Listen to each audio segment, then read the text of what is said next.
As a teacher, I get to bring my members there and share some of the deep experiences and thoughts with them. That got the young kids, they learned about this place, and they look forward to getting down here to the center, and it became the focal point for FFA. I just see a lot of positive things happening with the FFA Center, and a lot of that could not have happened without the help of many dedicated teachers and the support of the Indiana FFA Foundation Board. In 1968, this farm was available through a land bank, federal land bank mortgage.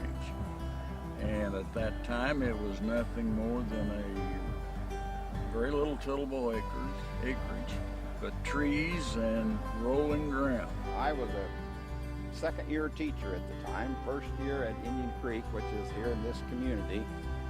And as I recall, most of the dedication activity was over, I think some of it was down in the bottom of the lake because the lake had not been filled up at that time. And then pretty soon we were having camps down here, and I mean primitive camps. I mean, you brought your own tents and you put it up over a limb of a tree and you stayed in a tent.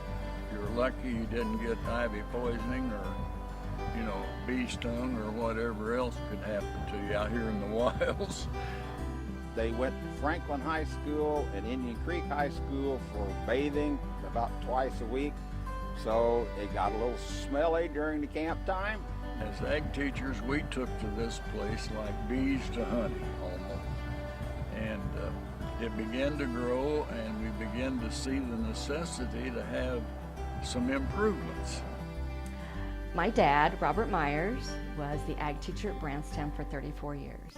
Growing up, I had the opportunity to travel with him to different state events and got to experience the FFA Center on every level, from toddler to now teacher. First or second year we came, I had a student whose dad had been in the Army, and he had, when he was discharged, come home with an Army tent. The cloth that the tent was made out of was so heavy, we had a hay rope we threw over a limb and hooked on the top of the tent, and it took 3 or 4 to pull the tent up, and then we staked it, and that's where we stayed.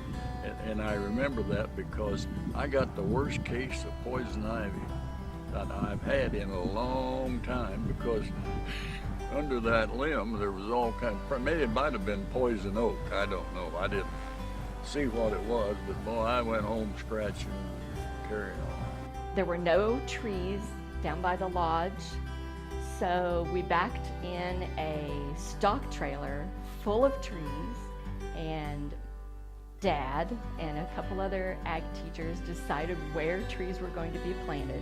So I got to be one that carried the shovels and dug the holes and put the trees in.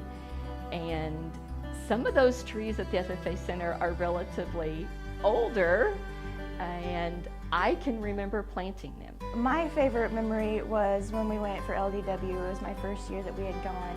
We got to go into the main part of the center, and we got to tell our story and why we were there, and we got to get up on the chairs and dance around, and it was just a really good time, and I had a lot of fun.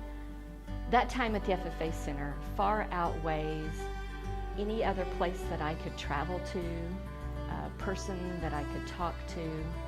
I always knew that the Indiana FFA Center was there. I think this center, like I said a moment ago, is the focal point for most FFA members. And if they get benefit from this, it's worth whatever we can put into it because of what I just said about the motivational aspect of FFA. And we are so blessed to have that ally, the FFA that goes along with teaching ag. For my future career goal, I plan on being an FFA advisor and an ag teacher and getting to have my own FFA kids so I can take them to the center and have a blast with them just like I had when I was in high school. Going back every time, I still feel that there's a part of Dad that's there that I don't feel, in a lot of other places. Over the course of the years, this center has undergone many changes. It's gone through a lot of hardships, but I truly believe that thanks to the foundation board and some generous sponsors that we're over those things, and that I believe that the future is pretty bright for the FFA Center. The Crothersville FFA chapter this year donated $1,034.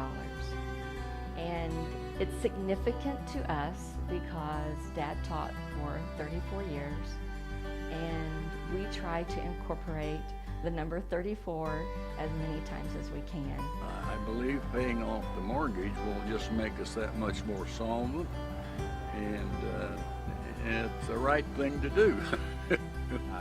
We've had a lot of help from FFA chapters. We've had advisors that are thrilled that we're finally getting this thing under control. So if your chapter has not helped out, I would encourage you at your next chapter meeting to talk about what you can do for the Pay It Forward campaign.